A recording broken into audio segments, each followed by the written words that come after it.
questions? Any questions from the audience? Yes, sir.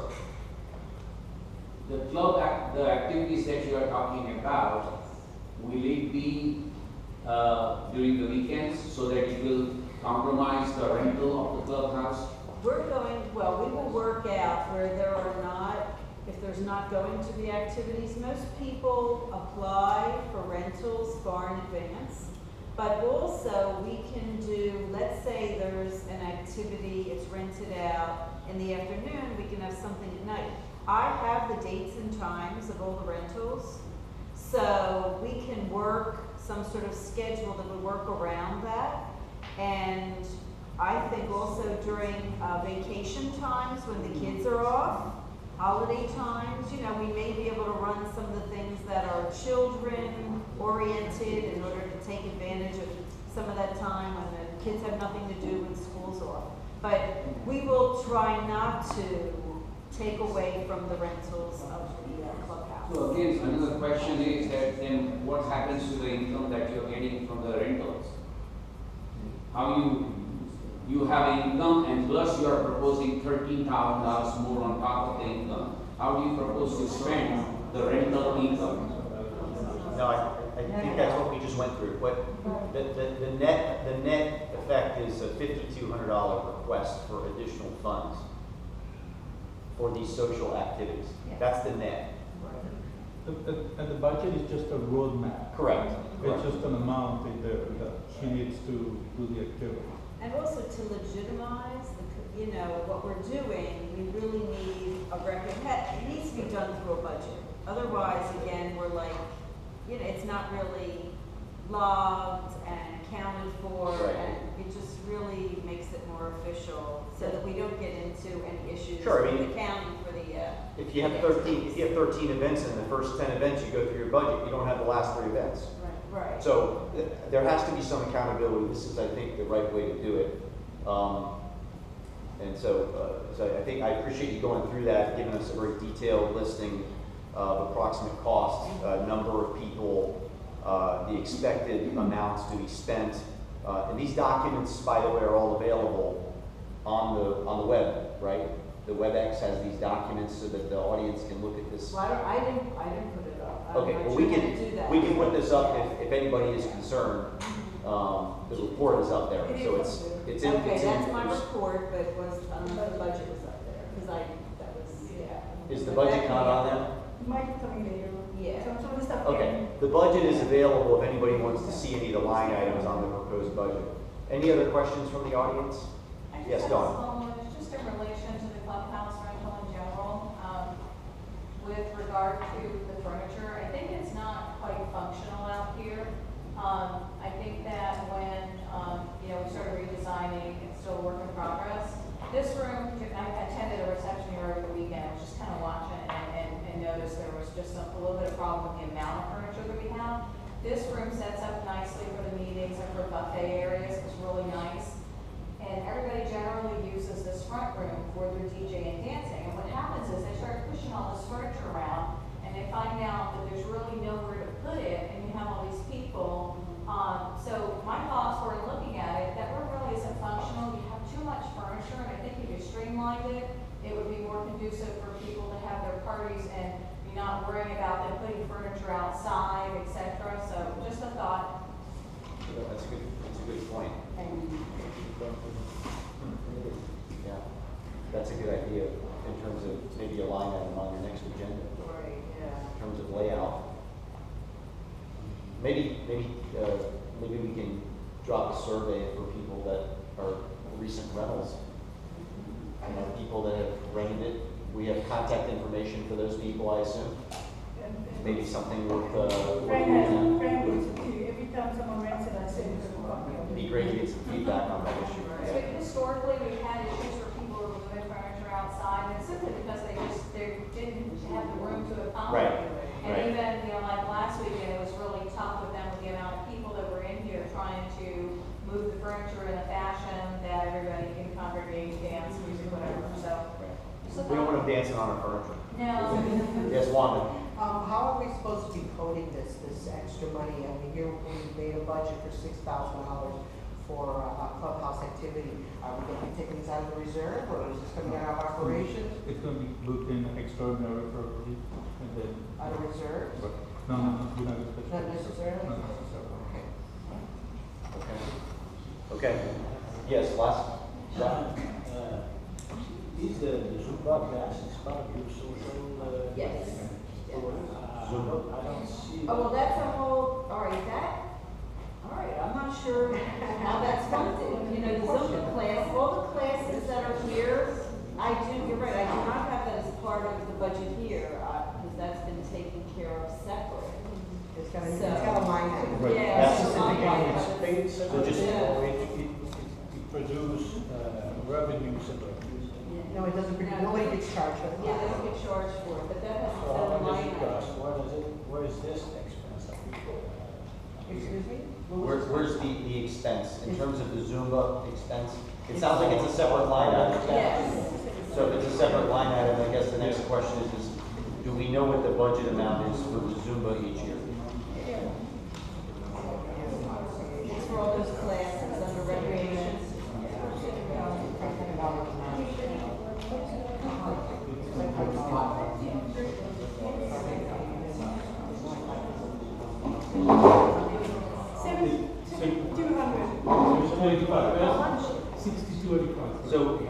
So there's $7,200 a year for a Zumba class? Yes.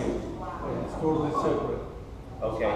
How many people we have following those classes? Well, that varies, Jock. Sometimes there's 10, sometimes there's 15. It's always a full class.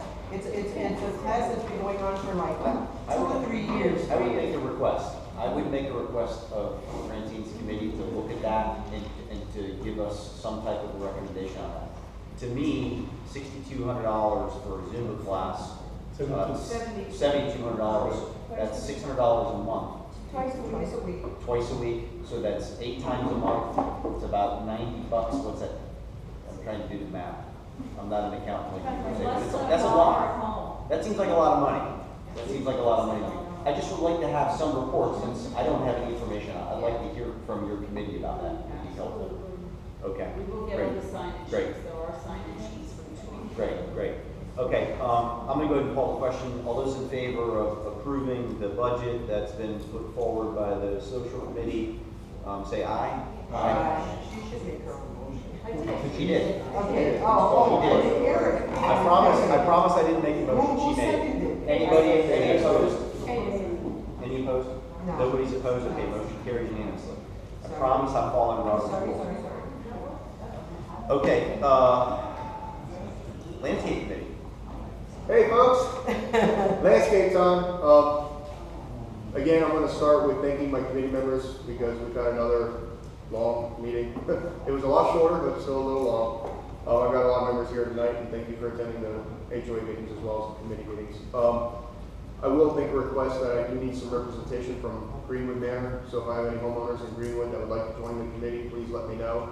I'd like to get at least one person, if not two.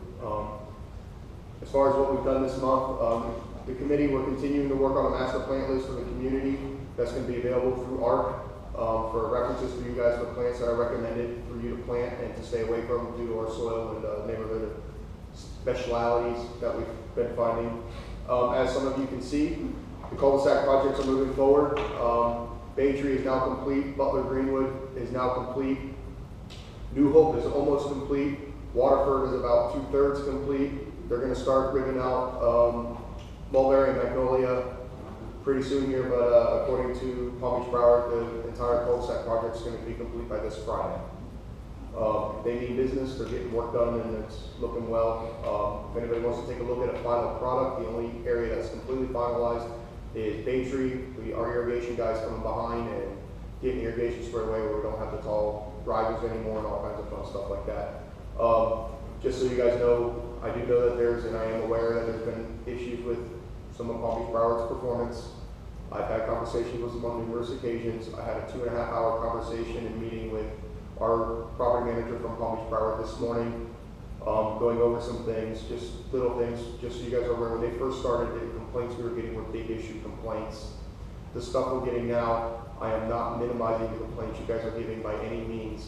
but it's small in regards to what we were dealing with before. Just so you know, my homes is one of the homes that was on the complaint list this time around. I specifically sent Daryl, the owner of the company, pictures of my home because he wanted to see representation of what I was referring to.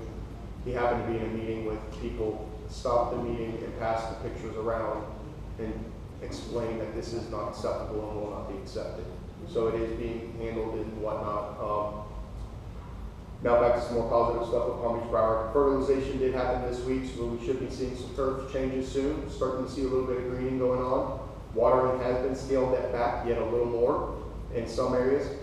In some areas, there's a lot of watering right now. That is due to the cul-de-sac replantings. We have to have the water in order to get those plants to take. If we don't, it's a waste of money. And I don't think anybody in this community wants to do that. So I know I ask patience every month so far, but I need to continue to ask until we get that completed. We should start to see some lightning. Bay trees shouldn't be watered every day anymore. They should be on, this is week 3, so we should be on every other day, transitioning to every 3rd or 4th day here shortly. So it is getting better on that. We are working on a 1-year, 3-year, 5-year, and 10-year plan. The committee, at Dan's request, we took a look at some tree replacement and removal issues with some trees in the community. The recommendation from the committee as a majority, not unanimously, as a majority was for this to stay under the homeowner's responsibility and not to change our docs to make that an HOA responsibility. Christine spent some time about a week and a half ago inspecting all of our palm trees. She has a list of over 600. That list is going to be turned over to Palm Beach Broward for recommendations on what to do with some of the palms. They're going to come in and take a look at the trees. Just from a quick conversation and from a quick ride around from Pat from Palm Beach Broward, who is their arborist and their pest guy, he doesn't feel that we have 600 trees in the neighborhood that have issues. He thinks we're going to be somewhere around 50 palms with issues. So once we get a complete list from that, there'll be more of an update on what's going on with palm trees and issues, but so forth. So again, I'm going to ask that anybody that wants to join the committee, you're more than welcome to join. I had 2 members request this last week. I'm still looking for some Butler Greenwood representation and anybody else throughout the neighborhood. I'm more than happy to have you. I would ask Christine to e-blast asking for a member or members from Greenwood Manor to join the landscape committee would be great. With respect to the photos that you sent to Palm Beach Broward, is that something that you would encourage homeowners if they have issues? Let's talk about that for a quick minute. Do that. Anybody that has an issue with Palm Beach Broward or image irrigation or any vendor, at least specifically to do with the landscape committees, because that's the only one that I'm involved in run. All communications according to Palm Beach Broward's contract is to come from the property manager only. Palm Beach Broward has actually extended that and given me leeway to communicate with them directly also due to the amount of projects that we have going and because of my schedule. Due to me being gone for 24 hours and off for 48 hours as a fireman, that I can have some pretty good communications with them here and there and get some business accomplished when Christine's busy. Like Christine happened to have appointments all morning, but I was still able to deal with this from Palm Beach Broward.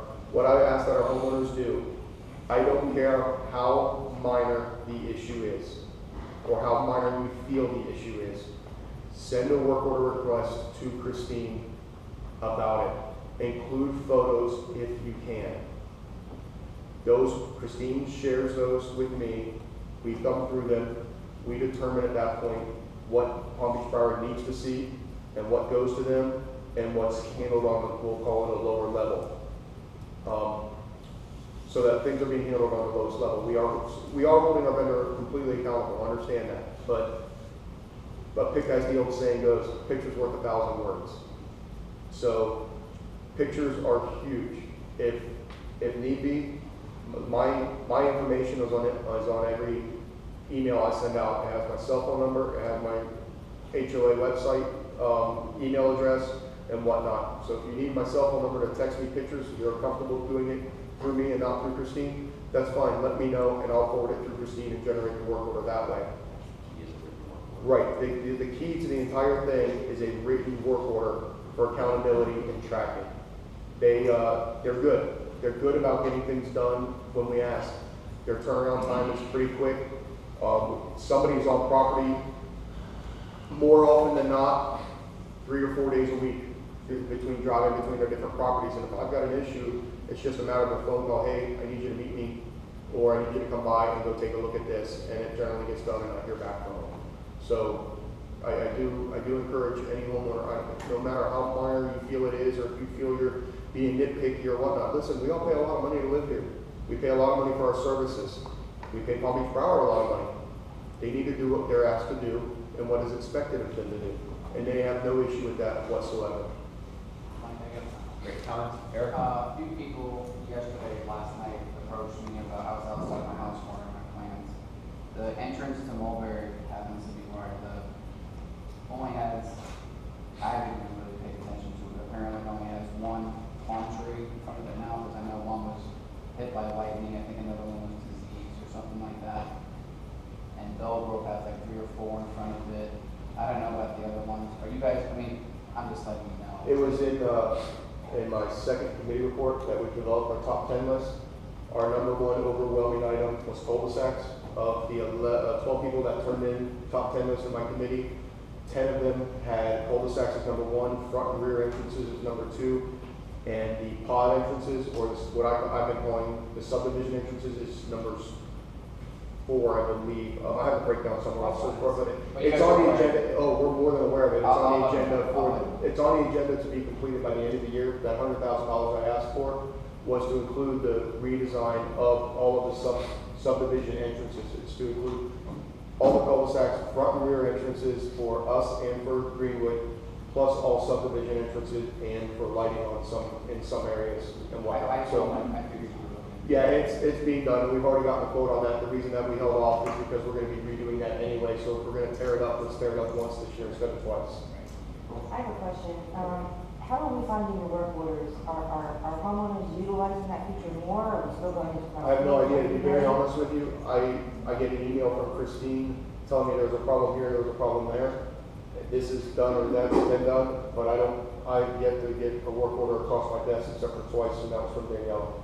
And we don't accept anything, even those that email me, the work form gets filled and everything is in writing. But here's my concern with the way that it's being done right now, and I'm actually gonna use one of my landscape committee members as an example.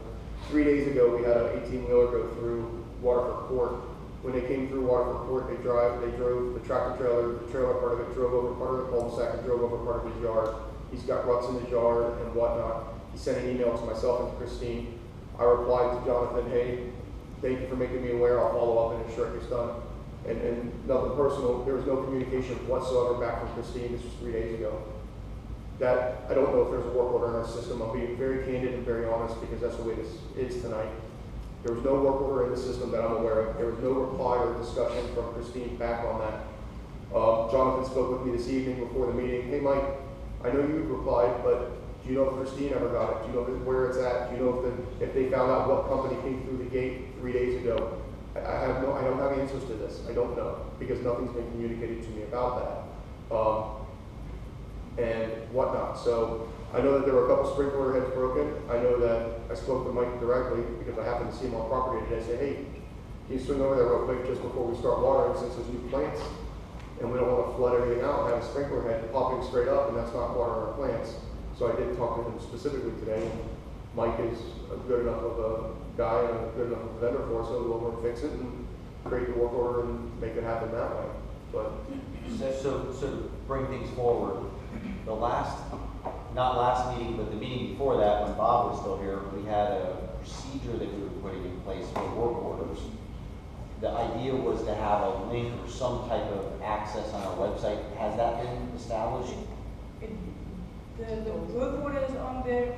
The green form is, if you walk into the office, it's on the side, right over there. In your office. And when we get a work order, By I email. pass it on to Daniela. She creates it. Marcus Broward gets it immediately via email. I think she emails me too, and I think you get it too. You don't know. no.